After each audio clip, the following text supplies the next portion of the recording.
Alright guys, let me show you how to check the suspension and steering components for any kind of play on the 79 Lincoln Continental.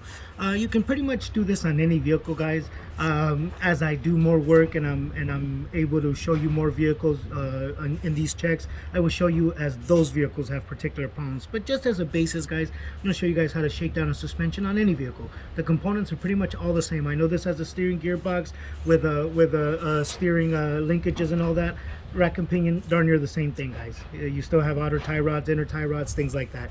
So also this also checks the ball joints and all of that, guys. Let me show you how to check that right now, guys.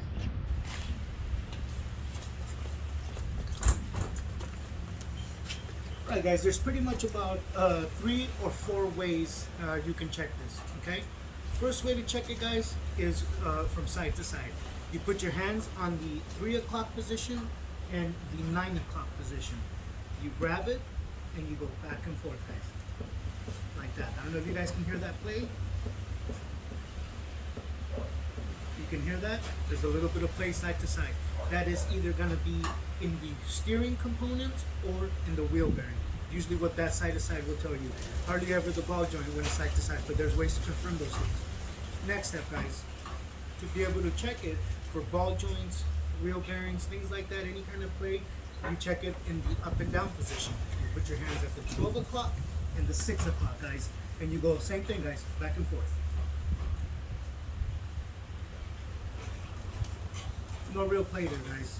You hear a little bit of noise right here, just a little bit. It's already letting me know that the wheel bearings probably need a little bit of love. 36,000 miles, all original, been sitting for decades. So most likely the wheel bearings, I don't know what the history is, most likely wheel bearing problem. Not problem, just the wheel bearings need to be repacked and re-torqued down. So another way to check it, guys, is if you want to confirm that wheel bearing, those kind of plays, you can do now the angle, diagonal, okay? So you put it at the 1 o'clock position and the 7 o'clock position, and you do the same thing, back and forth. Same thing, guys. Not too much noises, not too much play there. Doesn't feel too bad at that point. Now you do it the other way. You do it at the 10 o'clock position and the 5 o'clock position, and you go. You guys hear that? That right there has some play. Again, that's either coming from the steering linkages or it's coming from the wheel bearing. I don't think it's a ball joint, but there's a way to check the ball joint as well, guys. Let me show you how you check the ball joints. I usually use a 1/2 inch breaker bar. It's just long enough and just strong enough to do this.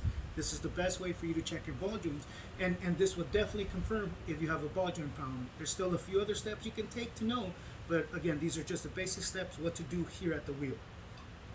Stick it underneath you guys. Pry up, guys. Pry up. Pry up.